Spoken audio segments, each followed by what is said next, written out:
దేవా మా తండ్రి, నీ ప్రియబిడ్డలుగా నన్ను మమ్మల్ని మీరు ప్రేమించి సజీవమైన నీ పరిశుద్ధ జనాంగంగా లెక్కించిన ఆయన తండ్రి ప్రభా, మరి యొక్క సాయంకాల రాత్రికాల సమయంలో నీ పాదస్థితిని అనుభవించి నీ వాక్యను ధ్యానించడానికి, ఆరాధనలో పాల్గొనడానికి మాకు ఇచ్చినటువంటి చక్కటి సమయాన్ని బట్టి, ధన్యతకరమైన జీవితాన్ని బట్టి మీకు హృదయపూర్వకమైన స్థుతులు స్తోత్రాలు చెల్లిస్తున్నా.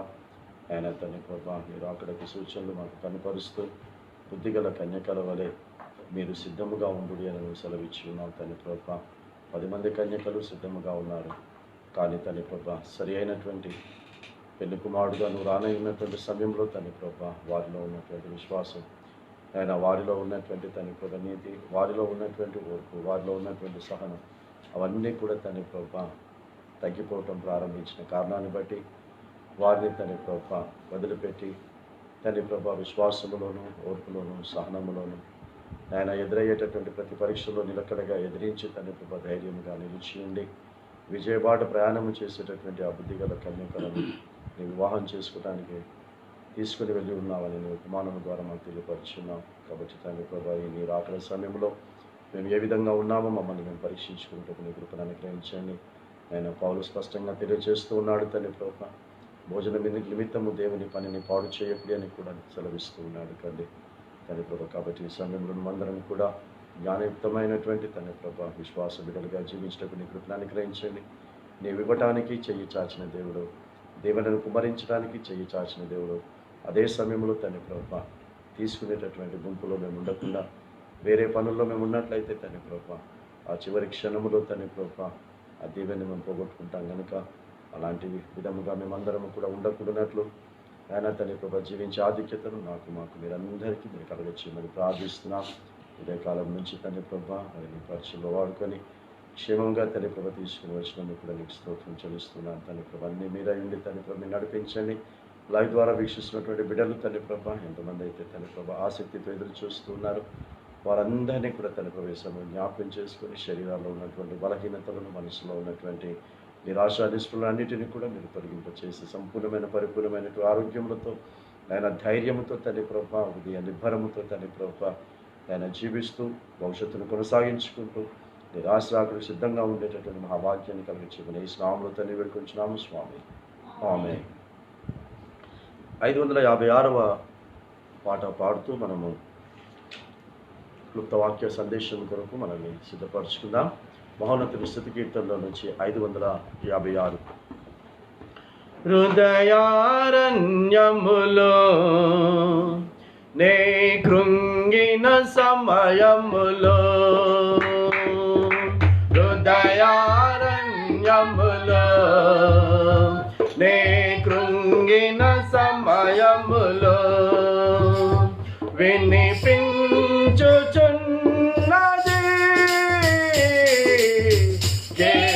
కేకనాకు, ఒక కేకనాకు,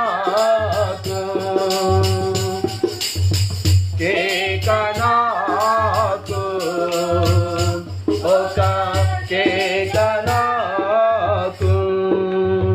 నాకు స్వరము ఉన్నంత వరకు పాడలేదు ప్రభు గీతము, నాకు స్వరము ఉన్నంత వరకు పాడలేదు ప్రభు గీతము.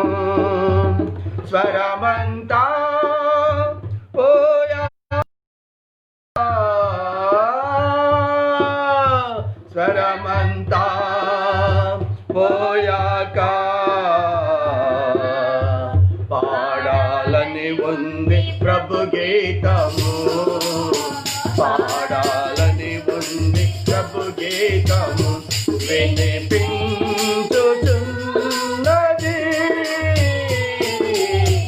కేకనాకు, ఒక కేకనాకు. నాకు బలము ఉన్నంత వరకు, నాకు బలము ఉన్నంత వరకు చేయలేదు ప్రభు సేవను, నాకు బలము ఉన్నంత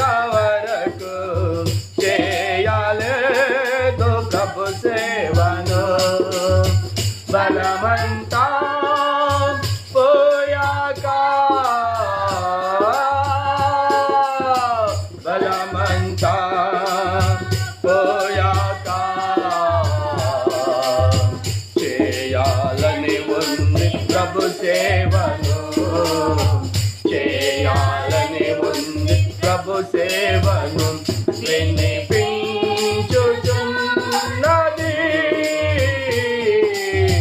కేకనాకు కేకనాకు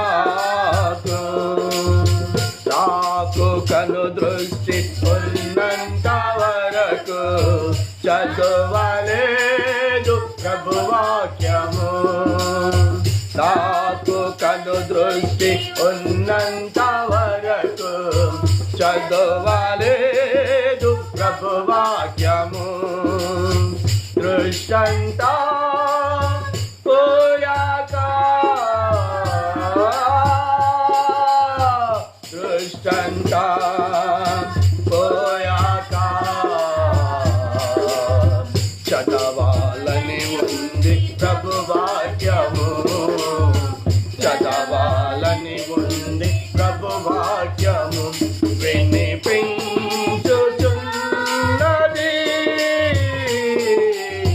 కేకనాకు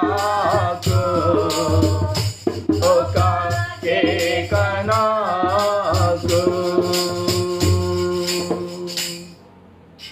ప్రైజ్ ది లార్డ్. హల్లెలూయా.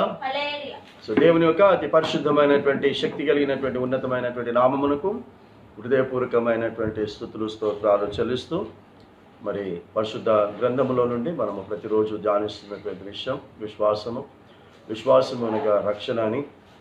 రక్షణ మాత్రమే కాదు, ఆ విశ్వాసం ఎవరికైతే ఉంటుందో వారికి పరీక్షలు వస్తాయి. ఆ పరీక్ష ద్వారా మనలో ఓర్పు సహనము అనేటటువంటిది కలగాలి.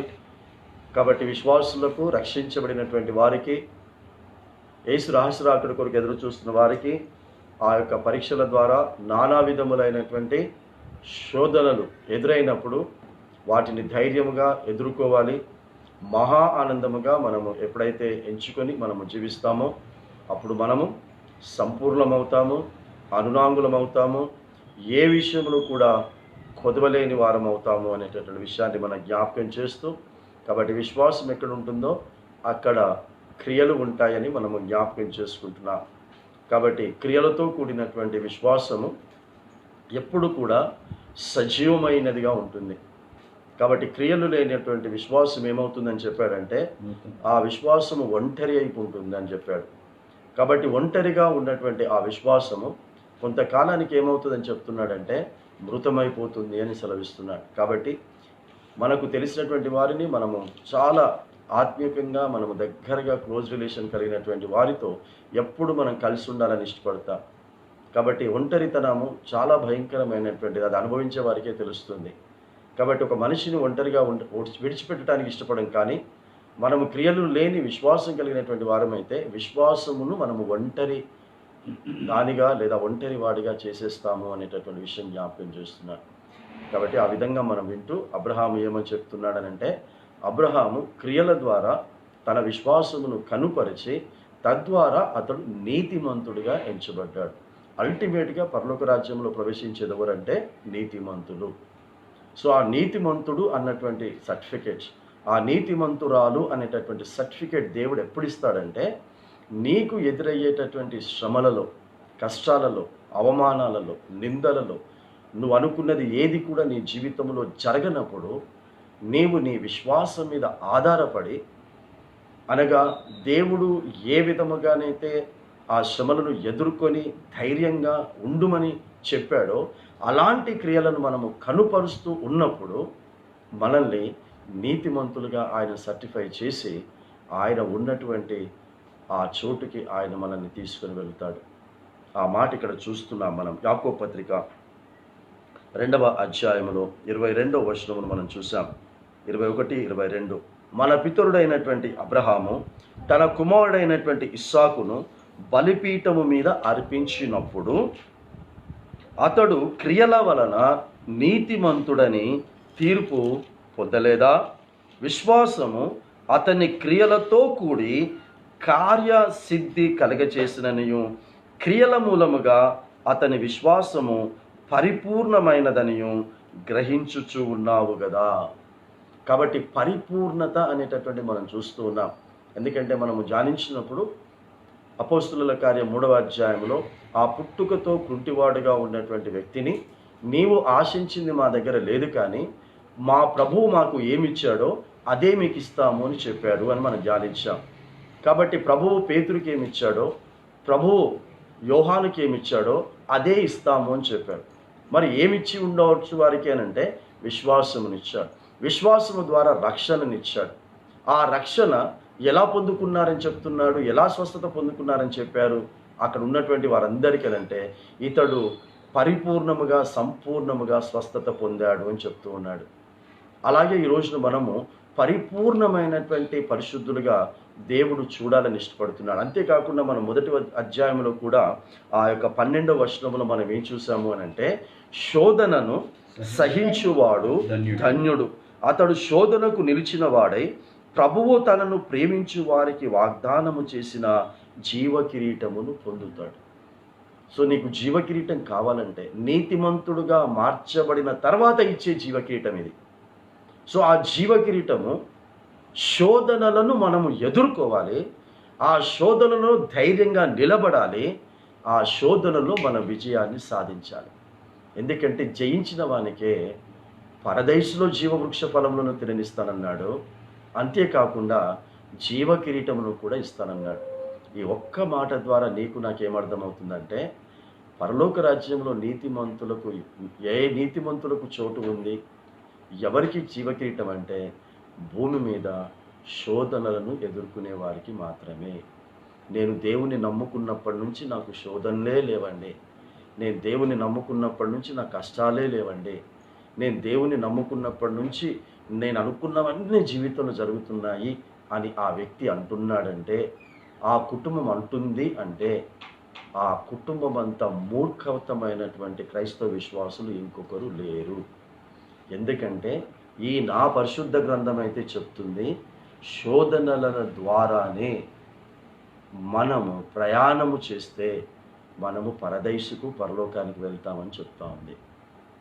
నా యేసయ్యనైతే యోహాను సువార్త 16వ అధ్యాయము 33లో చెప్పాడు. మీ యేసయ్య ఏం చెప్పాడో నాకు తెలియదు, కానీ నా యేసయ్య నాకు ఇచ్చిన యోహాను సువార్త 16వ అధ్యాయం 33లో చెప్పాడు, నా సమాధానం మీకు కావాలంటే లోకములో మీకు శ్రమ కలుగును అన్నాడు, అయినను ధైర్యము తెచ్చుకొనుడి అని అన్నాడు. నేను లోకమును జయించి ఉన్నాను. సో లోకములో యేసు ఏం చెప్తున్నాడంటే, నన్ను నమ్మి నన్ను విశ్వసించి నా అడుగుజాడల్లో నడుచుకొని నేనిచ్చే రక్షణ ఎదురు చూసే వారికి శ్రమలు వస్తాయి. ఆ శ్రమల్లో మనల్ని ఎలా ఉండమన్నాడంటే ధైర్యంగా ఉండమన్నాడు. That's all.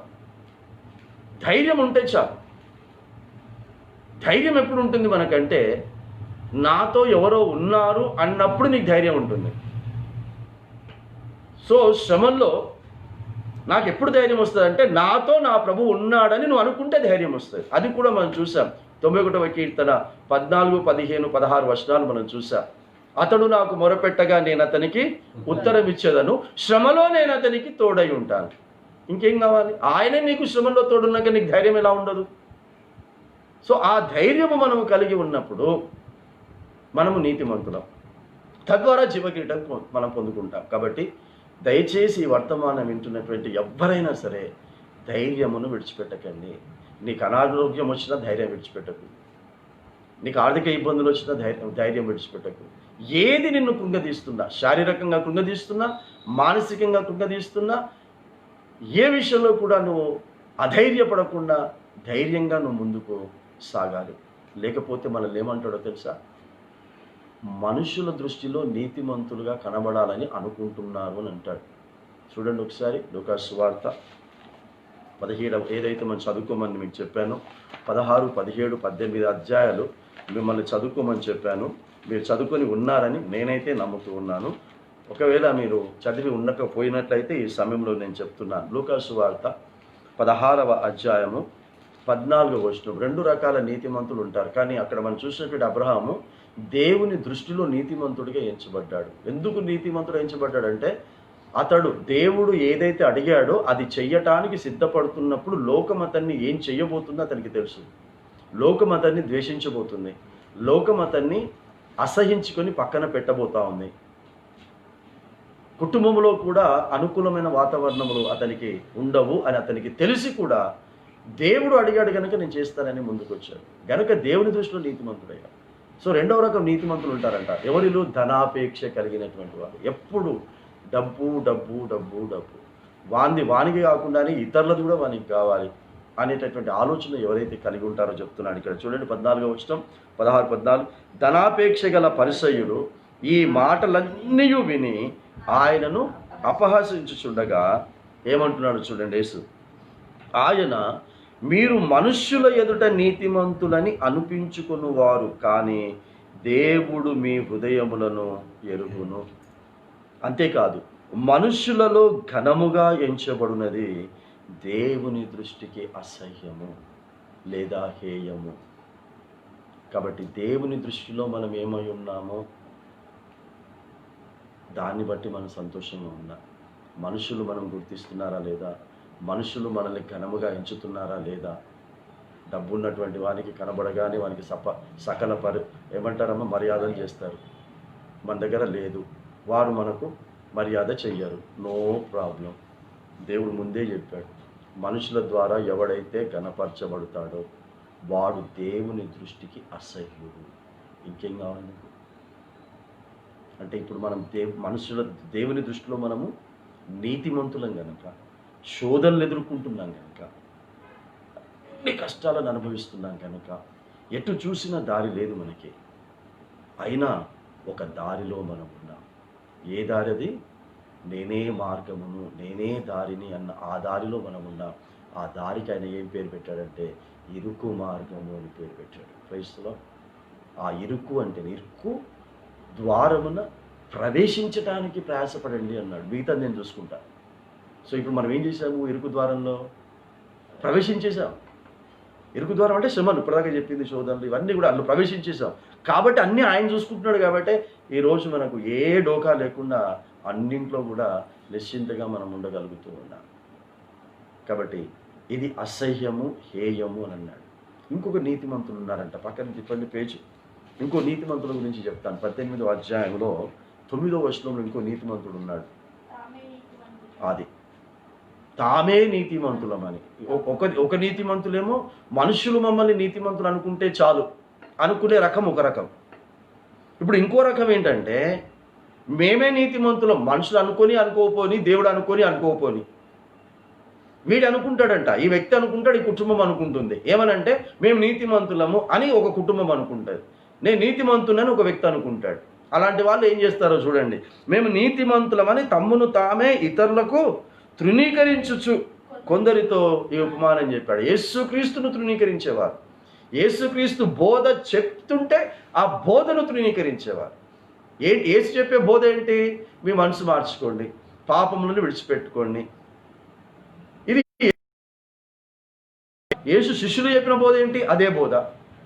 సో అదే బోధ ఈరోజు చెప్తే ఆ బోధను తృణీకరిస్తారు, ఆ బోధ చెప్పేవారిని తృణీకరిస్తారు. అలాంటి వారిని ఇక్కడ ఏమంటారు? తామే నీతిమంతులం అనుకుంటారట. క్రైస్తవులో ఈ చెప్పటోళ్ళు నీతిమంతులు కాదు. ఎప్పుడు అస్తమానం పాపం పాపం పాపం పాపం ఇడిచిపెట్టు అని చెప్పేటోళ్ళు అని ఈ విధంగా వారే నీతిమంతులు అనుకున్న వారి గురించి ఏం చేస్తారు? మీరు ప్రార్థన బాగా చేస్తారంటమ్మో. తామే నీతిమంతులు అనే అనుకునే వారు చాలా గొప్పగా ప్రార్థన చేస్తారట. ఇలా ప్రార్థన ఎట్లుంటుందో తెలుసా అమ్మ? చదవండి ఒకసారి. ప్రార్థన చేయుటకై ఈ ఉపమానం. మనుషులు దేవాలయంలోనికి వెళ్ళిరి. వారిలో ఒకడు పరిసయ్యుడు, ఇంకోడు సుంకరి. పరిసయ్యుడు నిలవబడి, అంటే పరిసయ్యుడు నిలవబడి అన్న దగ్గర ఏం చదువుకోవాలంటే తానే నీతిమంతుడు అనుకున్న వ్యక్తి నిలబడి ప్రార్థన చేస్తున్నాడు అనమాట. నాకంతా తెలుసు, నేను చేస్తుంది కరెక్ట్ అని అనుకునేటటువంటి వ్యక్తి ప్రార్థన చేస్తున్నాడు. ఏమని ప్రార్థన చేస్తున్నాడు? దేవా, నేను చోరులను, అన్యాయస్తులను, వ్యభిచారులనైనను, ఇతర మనుషులనైనను, ఈ సుంకరి వలనైనను ఉండనందుకు నీకు కృతజ్ఞతాస్తుతులు చెల్లించుచున్నా. ఈ చేసే ప్రార్థనలో దేనికి కృతజ్ఞతాస్తుతులు చెల్లిస్తుండంట? వాళ్ళలాగా ఉండనందుకు, వీళ్ళలాగా ఉండనందుకు, ఆ కుటుంబంలాగా ఉండనందుకు అని ఈ కృతజ్ఞతాస్తుతులు చెల్లిస్తుండంట.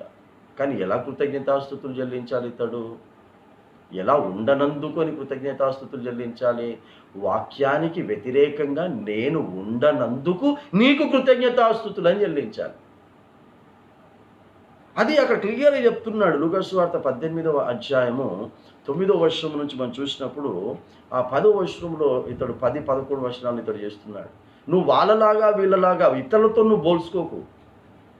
నీకంటే భక్తిపరుడైనటువంటి హేబెలుతో పోల్చుకో, నీకంటే భక్తిపరుడైనటువంటి అబ్రహాముతో పోల్చుకో, నీకంటే భక్తిపరుడైనటువంటి ఇస్సాకుతో, యాకోబుతో, ఈ పరిశుద్ధ గ్రంథంలో ఉన్న వారి విశ్వాసముతో మనం పోల్చుకుందాం. అబ్రహాము శ్రమలను ఎలా తట్టుకున్నాడు, ఇస్సాకు శ్రమలను ఎట్లా తట్టుకున్నాడు, యాకోబు శ్రమలను ఎట్లా తట్టుకున్నాడు, ఆయా విశ్వాసులు ఎలా శ్రమలను తట్టుకున్నారు. కానీ శ్రమల నుంచి వారు పారిపోయి వేరే దారులు వెతుక్కోలే.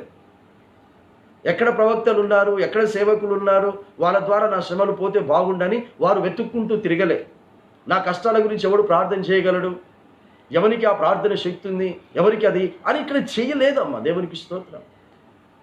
సో ఇతరులను పోల్చుకోకూడదు. మనం పోల్చుకోవాల్సింది ఎవరిని అని అంటే భక్తులను పోల్చుకోవాలి. అంతే. ఇంకో మాట అంటాడు అక్కడ, ఇంకేమంటున్నాడు చూడండి, వారమునకు 2 మారులు నేను ఉపవాసము చేయుచు నా సంపాదన అంతటిలో 10వ వంతు చెల్లించుచున్నానని తనలో తాను ప్రార్థించుచు ఉండెను. ప్రార్థన ఎవరు చేయాలి? దేవుడు వినాలి. కానీ వీడు చేసుకునే ప్రార్థన దేవుని దగ్గరికి చేరటం లేదు, తనలో తానే దేవునికి ఇస్తూ దేవునికే చెప్తుండంట. ఏమని? నేను 10వ భాగం టంచని ఇస్తున్నాను, రెగ్యులర్గా నేను ఇస్తున్నాను. దేవుని చెప్తుందంట. దేవుని తెలియదు. అది ఇచ్చిన తర్వాత ఆ తర్వాత ఆ సుంకరి చేస్తున్న ప్రార్థన చూడండి. ఈరోజు మన సబ్జెక్ట్ ఏంటి? కంటిన్యూషన్లో విశ్వాసం అల్టిమేట్గా ఏం కావాలి? నీతిమంతుడు కావాలి. కానీ ఇక్కడ యేసు చెప్తున్న ఉపమానంలో తానే నీతిమంతుడు అనుకున్నవాడు, మనుషుల దృష్టిలో నీతిమంతుడిగా గుర్తింపు పొందితే చాలనుకున్నటువంటి వారు దేవుని దృష్టిలో అసహ్యుడు. కానీ ఇక్కడ సుంకరి ప్రార్థన చేస్తున్నాడు. తాను నీతిమంతుడనని దేవునితో చెప్పుకోవటం లేదు, మనుషుల ద్వారా కూడా గుర్తింపు పొందాలని ఇష్టపడటం లేదు. అతడు క్లియర్గా ఒప్పుకుంటున్నాడు. ఏమని అని అంటే 13వ వచనంలో, అయితే సుంకరి దూరముగా నిలిచింది, ఆకాశం వైపు కన్నులెత్తుడికైనను ధైర్యము చాలక రొమ్ము కొట్టుకొనుచు, దేవా పాపినైన నన్ను కరుణించుమని పలికెను. క్రైస్తవుడు, నేను పాపిని ప్రభు, నీ దృష్టికి అసహ్యమైనటువంటి కార్యాలు చేస్తున్నాను ప్రభు. నాకు అర్థమైంది. ప్రతిరోజు నేను వాక్యం వింటుంటే, ప్రతిరోజు లైవ్ ద్వారా నేను వాక్యం వింటూ ఉంటుంటే, ప్రతిరోజు ఎక్కడో ఒక దగ్గర ఎవరి ద్వారానో నీ పరిశుద్ధ గ్రంథం నుంచి మాటలు వింటుంటే నాకేమర్థమవుతుందంటే, ఏదో లోపము నాలో ఉందని నువ్వు ప్రతిరోజు ఎత్తి చూపిస్తున్నావు. ఆ లోపముతోనే ఇన్ని రోజులు నేను ఆరాధించాను, ఆ లోపముతోనే ఇన్ని రోజులు నేను ప్రార్థించాను. అది హేయము, అది అసహ్యమని నాకు అర్థమైంది. కనుక అసహ్యించుకున్నటువంటి ఆరాధన, అసహ్యించుకున్నటువంటి నా ప్రార్థన నన్ను క్షమించు అంటున్నాడు.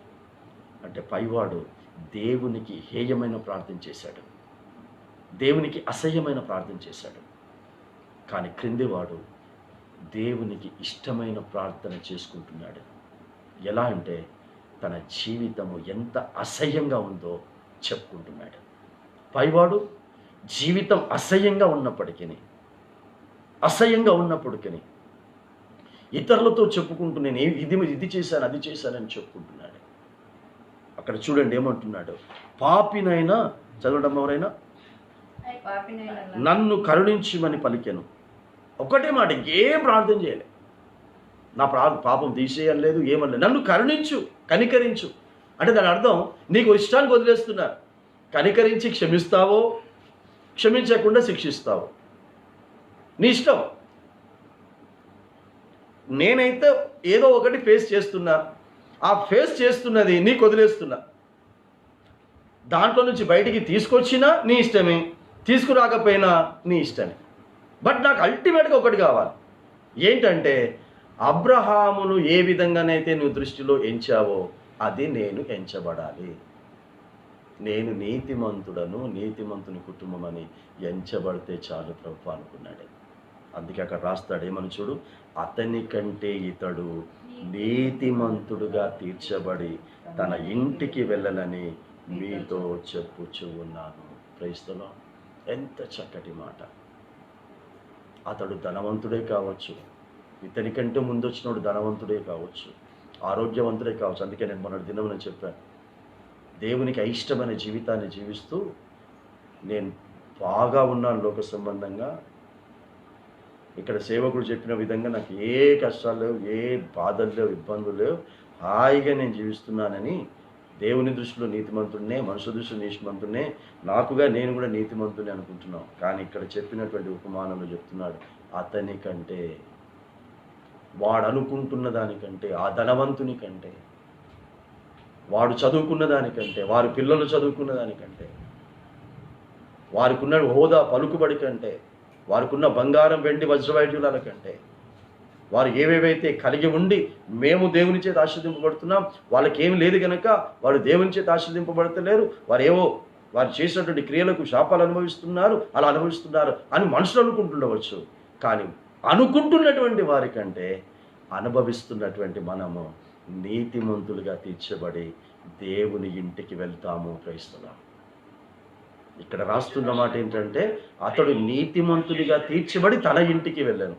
అదే ఉంది చూడండి అక్కడ, ఇతడు నీతిమంతుగా తీర్చబడి తన ఇంటికి వెళ్ళనని మీతో నిశ్చయముగా చెప్తున్నా. తన అన్న మాటని రెండు అర్థాలుగా చెప్తున్నాను మీకు. తన అంటే ఒకటి అతని ఇంటికి కావచ్చు, తన అంటే దేవుని ఇంటికి. క్రైస్తవులాడు. సో మనము నీతిమంతులుగా మార్చబడి మన ఇంట్లో జీవిద్దాం, మన ఉద్యోగ స్థలంలో జీవిద్దాం, మనం వెళ్ళే ప్రతి స్థలములో మనము నీతిమంతులుగా జీవించి మన ఇంటికి వెళ్దాం. క్రైస్తవులాడు. కాబట్టి అందరు ఏమనుకుంటున్నారు, తన ఇంటికి అని అంటే ఇక్కడ ఈ లోకములో ఉన్న తన ఇంటికి అనుకుంటున్నారు. కానీ యేసు మన కొరకు ఇల్లు కడుతున్నాడు. అక్కడ యోహాను సువార్త 14వ అధ్యాయము 1, 2, 3, 4 వచనాల ప్రకారంగా, ఇదిగో మీ కొరకు స్థలము సిద్ధపరచవలసిన, అక్కడ మనకి ఇల్లు కడుతూ ఉన్నాడు. క్రైస్తవుడు. ఆ ఇంటికి మనం ఒక దినమున వెళ్ళాలి. ఎలా వెళ్ళాలి? ధనవంతులుగా తీర్చబడి కాదు, విద్యావంతులుగా తీర్చబడి కాదు, నీతిమంతుడైన ధనవంతుడుగా తీర్చబడి మనం మన ఇంటికి వెళ్ళాలి. క్రైస్తవులారు. నీతిమంతుడైన విద్యావంతులుగా తీర్చబడి మనము మన ఇంటికి వెళ్ళాలి. సో మన ఇల్లు ఇక్కడ ఉందో లేదో నాకు తెలియదు. ఒకవేళ ఇది నా ఇల్లు అని నీ పేరు మీద రిజిస్ట్రేషన్ చేసుకుని నువ్వు ఉండవచ్చు. కానీ ఈ రాత్రే గనక నాది అని బ్రతుకుతున్న నీకు ఈ రాత్రి చివరి రాత్రి అయితే, ఆ నీది అన్న ఆ ఇల్లు నీతో రాదు. ఆ ఇంట్లో నుంచి త్వరగా తీసేయండి అంటారు. కానీ మన ఇల్లు, తన ఇల్లు అంటే మన ఇల్లు అక్కడ ఉంది బ్రదర్, అక్కడ ఉంది సిస్టర్. అక్కడికి వెళ్ళటానికి నీతిమంతులుగా ఎవరు వెళ్తారు? విశ్వాసులు వెళ్తారు. ఎలా వెళ్తారు? రక్షించబడి వెళ్తారు. రక్షించిన వారికి ఏం కలుగుతాయి? పరీక్షలు కలుగుతాయి, శోధనలు కలుగుతాయి, పరిశోధనలు కలుగుతాయి. 1 కాదు 2 కాదు, నానా విధములైనటువంటివి కలుగుతాయి. అప్పుడు మనం ఓర్పుతో, సహనముతో మనల్ని మనము తగ్గించుకొని, హెచ్చించుకోకుండా, అందుకే అక్కడ తగ్గించుకున్నవాడు హెచ్చింపబడు, తనను తాను హెచ్చించుకున్నవాడు తగ్గించబడు. సో హెచ్చించుకోవడం, తగ్గించుకోవడం అంటే షూ వేసుకునేటటువంటి హోదా నీకు ఇచ్చినా కూడా షూ వేసుకోకుండా చెప్పులు వేసుకొని పోతే అది తగ్గించుకున్నట్టు కాదు.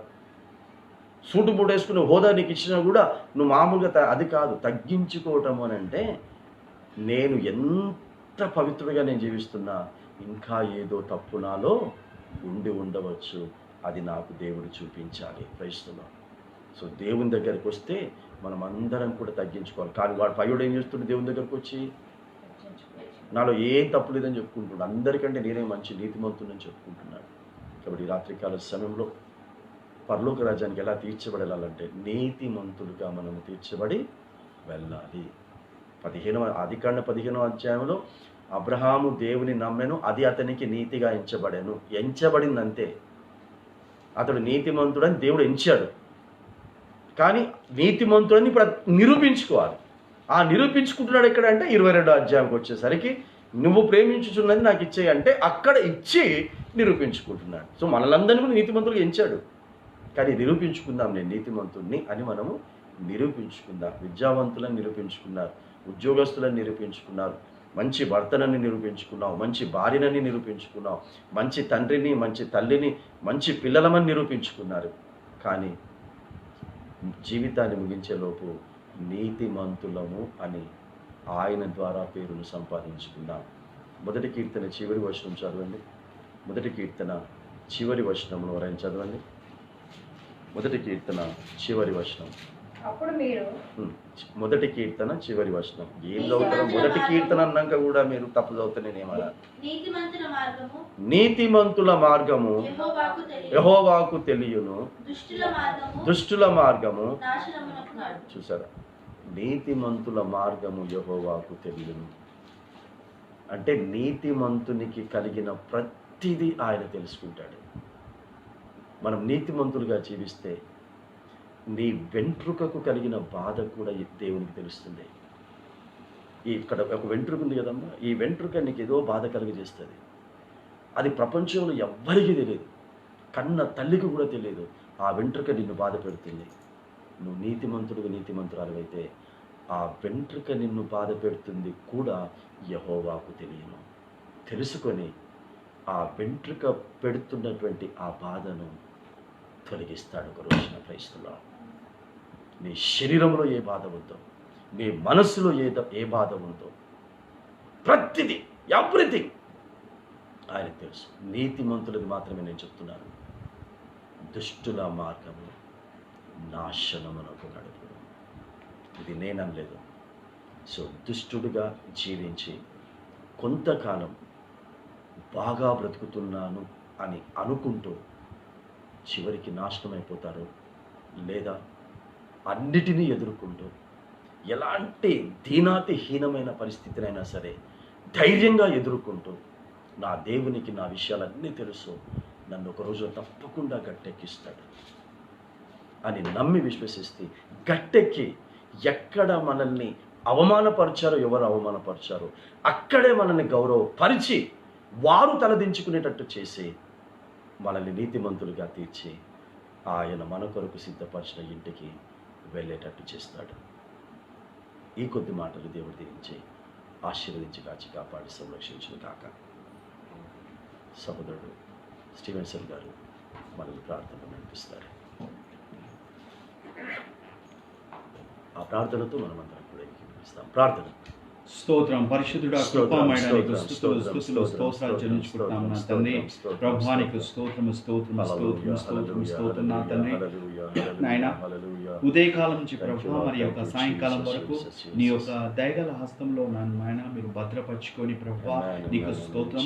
మరి ఒకసారి ప్రభు ఈ యొక్క రాత్రికాల సమయంలో నాయన నీకు స్తోత్రం, నాయన నీకు స్తోత్రం. నీ పాద సన్నిధిలో చేరి నాయన నీకు స్తోత్రం. కొద్దిసేపు ప్రభు నీ వాక్యాన్ని ధ్యానించడానికి ప్రభు మీరు ఇచ్చిన యొక్క సమయాన్ని బట్టి నీకు స్తుతులు స్తోత్రాలు. మరి నీ కుమారుడు ప్రభ మరి మెదకు వెళ్ళి ప్రభ క్షేమంగా అక్కడ నాయన నీకు స్తోత్రం నాయన తనని నిలబెట్టి మళ్ళీ క్షేమంగా ప్రభ ప్రయాణం అంతట్లో తోడుగా ఉండి అయ్యా నీకు స్తోత్రం నాయన మళ్ళీ తిరిగి ఇంటికి క్షేమంగా తీసుకొచ్చినందుకు నీకు స్తోత్రం అయ్యా నీకు స్తోత్రం. మరి ఈ సమయంలో ప్రభ లైవ్ లో వీక్షించిన బిడ్డల గురించి కూడా ప్రభ మేము ప్రార్థిస్తున్నాం నాయన. మేము వారితో కూడా ఏకీవించి నాయన సందర్భంలో ప్రార్థన చేస్తున్నాం యేసయ్యా. అయ్యా నీకు స్తోత్రము స్తోత్రం. పేరుకు మాత్రము మేము క్రైస్తవులుగా ఉండుటే కాదని ప్రభా నీ వాక్యము చేత తండ్రి మమ్మల్ని హెచ్చరిస్తున్నారు ప్రభా. అయ్యా నీకు స్తోత్రం. ఎంత కరుణామయుడవు నాయన నీకు స్తోత్రం ప్రభా. అయ్యా నీకు స్తోత్రం నా తండ్రి, నీకు స్తోత్రం. నువ్వు మమ్మల్ని ఎంతగానో నువ్వు ప్రేమిస్తున్నావు తండ్రి నాయన. మేము అది కొలవలేము నా తండ్రి, నీకు స్తోత్రం ప్రభా. అయ్యా నీకు స్తోత్రం. ఇంకా నాయన ఇప్పుడైనా నాయన మారుతారేమో, ఇప్పుడైనా నా దగ్గరికి వస్తారేమో అని ప్రభా నీకు స్తోత్రం. మీరు ఎదురు చూస్తున్నారు తండ్రి, నీకు స్తోత్రం. అయ్యా నీకు స్తోత్రం నాయన. పేరుకు పెట్టుకున్నంత మాత్రాన మేము నీ యొక్క నిత్య రాజ్యానికి వెళ్ళలేము ప్రభా. అయ్యా నీకు స్తోత్రం. గనక నీ వాక్యము చేత మమ్మల్ని హెచ్చరించారు అయ్యా నీకు స్తోత్రం. మమ్మల్ని మేము తగ్గించుకొని ప్రభా అయ్యా మేము పాపులమని ఒప్పుకొని ప్రార్థించి అయ్యా నీకు స్తోత్రం. నీ చిత్త ప్రకారం నీ వాక్యానుసారమైనటువంటి జీవితము కలిగి ఉన్నప్పుడే నాయన నీకు స్తోత్రం. అయ్యా మేము యోగ్యులము. ఇరుకు మార్గంలో మేము వెళ్ళాలి అయ్యా. మాకు ఇరుకు శ్రమలు కష్టాలు వస్తున్నాయి అంటేనే ప్రభా మీరు మమ్మల్ని ప్రేమిస్తున్నారు అన్నటువంటి గుర్తింపు నాయన నీకు స్తోత్రం. ఈ లోకంలో మరి ఏది లేదంటే ప్రభా మరి నాయన నీకు స్తోత్రం మేము నిన్ను వెంబడిస్తలేనమన్నట్టే తండ్రి. కనుక ప్రభా అవును తండ్రి నీకు స్తోత్రం. మాకు శ్రమలు ఇరుకులు ఇబ్బందులు వచ్చినప్పుడే ప్రభా దాంట్లో మేము నిలబడే శక్తి నాయన నీవే చెప్తున్నావు తండ్రి. ఇరుకు మార్గంలో నువ్వు వెళ్ళమంటున్నావు, నేను అక్కడ నిన్ను ఆదుకుంటాను. నేను నాయన నీకు స్తోత్రం. yes lord నాయన నీకు స్తోత్రం తండ్రి. హల్లెలూయా నీకు స్తోత్రం. మొదటి కీర్తన ప్రభా మరి 6వ వచనంలో కూడా ప్రభు Yes, చెప్పిన yes, రీతి Lord. yes Lord. Jesus, Jesus. అలాగే 91వ కీర్తన ప్రభు 14, 15, 16 Amen. వచనాలతో నువ్వు మాట్లాడుతున్నావు Amen. తండ్రి. నీకు Jesus, నేను నీకు తోడుగా ఉంటాను Amen. అయ్యా, నీకు స్తోత్రం. Hallelujah. నువ్వు నాకు మొర్రపెట్టుము, నేను నీకు ఉత్తరం ఇస్తాను అంటున్నావు దేవా, నీకు స్తోత్రం. హల్లెలూయా. క్రైస్తవుడు అన్నప్పుడే ప్రభా శ్రమల గుండా వెళ్ళవలసిందే అయ్యా, నీకు స్తోత్రం. కనుక ప్రభా ఇవన్నీ కూడా ప్రభా కొద్ది కాలమే అయ్యా, టెంపరీ ప్రభా, నీకు స్తోత్రం. ఈ లోకంలో ఏమి ఉన్నా లేకున్నా నాయన నీవు మా కొరకు సిద్ధపడుతుంటక తండ్రి, యుగ యుగంలో నీతో ఉండడానికి ప్రభా మీరు ఆ బంగారు వీధులు అయ్యా, నీకు స్తోత్రం నాయన. మేము దాన్ని వర్ణించలేము తండ్రి, నీకు స్తోత్రం. దాని కొరకు మేము సిద్ధపడడానికి మా కృప దయచేయండి అయ్యా, నీకు స్తోత్రం. ఇహలోక ప్రభ ఆశలు, ఇహలోక ప్రభ ఎవ్రీథింగ్ టెంపరీ ప్రభా, నీకు ఇక్కడ ఎంత మర్సిడీస్ బెంజ్ గానీ రోల్స్ రైస్ ఉన్న ప్రభా నాయన మేము విడిచి వెళ్ళవలసింది ప్రభా, నీకు స్తోత్రం. అయ్యా, నీకు స్తోత్రం, స్తోత్రం. నీ కృప మాకు కావాలి, నీ కాపుదల మాకు కావాలి అయ్యా నాయనా, నీకు స్తోత్రం. సాక్ష్య జీవితం మీరు మాకు దయచేయండి తండ్రి, నీకు స్తోత్రం ప్రభా నాయనా, నీకు స్తోత్రం తండ్రి. మమ్మల్ని దర్శించండి ప్రభు అయ్యా. ఈ వాక్యాలను ప్రభా మేము దినదినము దాన్ని ధ్యానించుకొని మళ్ళీ మళ్ళీ మళ్ళీ మేము దాన్ని చదువుకుంటూ ప్రభా మమ్మల్ని మేము శుద్ధీకరణ పొందుకుంటూ దేని ద్వారా మేము గర్వపడకుండా ప్రభా అయ్యా మానవులం గనక తండ్రి అయ్యా, నీకు స్తోత్రం నాయనా, నీకు స్తోత్రం. సముద్రంలో చేపలు ప్రభా ఏ విధంగా ఉంటున్నాయి అయ్యా, నీకు స్తోత్రం. దాని ఉప్పు అంటుకోకుండా ప్రభా అవి జీవిస్తున్నాయి కనుక ఈ పాపపు లోకంలో మేము ఉన్నప్పుడు అయ్యా మా జీవితంలో కూడా ప్రభా ఏ పాపము అంటుకోకుండా మేము జీవించవలసి ఉంటుంది తండ్రి, నీకు స్తోత్రం. ఎస్ లార్డ్ అయ్యా, నీకు స్తోత్రం నాయన. నీ రాకడ పర్యంతము మేము నమ్మకం కలిగి ఉండుటకు, బుద్ధి కలిగిన కన్యకల వలె మేము ఉండుటకు ఎల్లప్పుడూ సిద్ధలో నూనె అయ్యా, నీకు స్తోత్రం. ఆ పరిశుద్ధాత్మ అనుభవము అయ్యా, నీకు ప్రార్థన జీవితం, వాక్యములు ఎదుగుదల నాయన మీరు మాకు దయచేయండి ప్రభా, నీకు స్తోత్రం. ఇతరులకు ఎగ్జాంపుల్ గా ఉండటకు మీరు కృప దయచేయండి ప్రభా. ప్రభా మరి వాక్యంలో మేము చూసినప్పుడు ప్రభా నీకు స్తోత్రం. మరి సైతాను ఓ ప్రభా మరి యేసు ప్రభును గుర్తుపడుతుంది తండ్రి అయ్యా, నీకు స్తోత్రం. నన్ను పంపి వెలగొట్టడానికి నువ్వు ఎందుకు వస్తున్నావు అంటుంది ప్రభా. అలాగ ప్రభా మేము జీవించుటకు నాయన మమ్మల్ని ప్రజలు చూసినప్పుడు ఎస్ వీరు నిజమైన క్రైస్తవ బిడ్డలు అని వారు సాక్ష్యం చెప్పే రీతిలో మేము ఉండటకు మా కృప దయచేయండి తండ్రి, ప్రభా నీకు స్తోత్రం నాయన. మరి నాయన లైవ్ లో వీక్షిస్తున్న కుటుంబాలను కూడా మీరు ఆశీర్వదించండి, దీవించండి. ఈ వాక్యాల ద్వారా వాళ్ళు బలపడటకు ప్రభా అయ్యా, మరి ఆ ఇరుకు మార్గంలో ఉన్నటువంటి అనుభవాలు వారి జీవితాల్లో నాయన దయచేయండి. నీ రాకడకు సిద్ధపరచండి. వాక్యానుసారమైనటువంటి నాయన జీవితాలు మాకు వారికి దయచేయమని ఈ రాత్రి కూడా ప్రభా మమ్మల్ని మేము నీ హస్తాలకు అప్పచెప్పుకుంటాం. ఇంకా నాయన మేము దినదినం నీ వాక్యంలో బలపడుతూ సిద్ధపడుతూ నీలో ముందు సాగుతూ అనేకులకు సాక్ష్య బిడ్డలుగా మేము ముందులాగున మీరు మాకు కృప దయచేయమని ఈ రాత్రికాల దీవెనల ఆశీర్వాదములు మాకును లైవ్ లో వీక్షిస్తున్న కుటుంబాలకు మీరు దయచేయమని మమ్మల్ని మేము నీ హస్తాలకు అప్పచెప్పుకుంటూ యేసుక్రీస్తు పెట్టిన బతిమాలి వేడుకుంటున్నాము తండ్రి, ఆమేన్.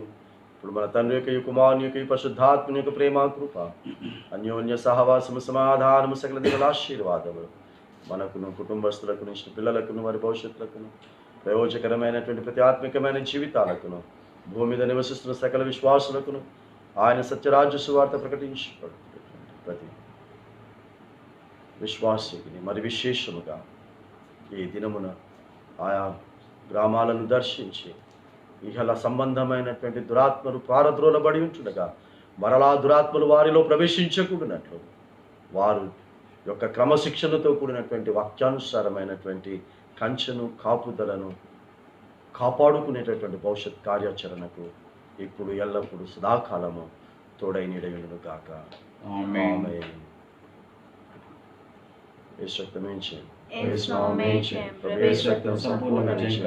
అపవాది కిరణంత కొట్టి నాశనం తల్లిని కార్యములు నిరంతరం జయం జయం జయం తల్లి. ఆమేన్. ఆమేన్. సో ప్రైజ్ లార్డ్ అండి, అందరికీ వందనాలు. దయచేసి ఎవరు కూడా అధైర్యపడొద్దు, భయపడొద్దు, దిగులు పడొద్దు. ఆయన విశ్వాసులమైన మనకి ఒకటే చెప్పాడు, ధైర్యముగా ఉండు అని సెలవిచ్చున్నాడు. కాబట్టి మనలో నివసించేవాడు లోకములో ఉన్నవాడి కంటే గొప్పవాడు అని సెలవిస్తూ ఉన్నాడు. గనక నిన్న మన వాక్యం విన్న విధంగా అబ్రహాముకు రాత్రంతా నిద్రపట్టడం లేదు. అయితే ఎవరు వచ్చారు? దేవుడు వచ్చాడు. Praise the Lord. కాబట్టి ఎవ్వరు కూడా దిగులు పడకండి. దేవుడు నీతో ఉన్నాడు, నీ కుటుంబంతో ఉన్నాడు. దేవుడు తప్ప మిగతా ఎవ్వరు కూడా నీతో నీ కుటుంబంతో లేరు అని నమ్మండి, విశ్వసించండి. God bless you, God bless you, God bless you.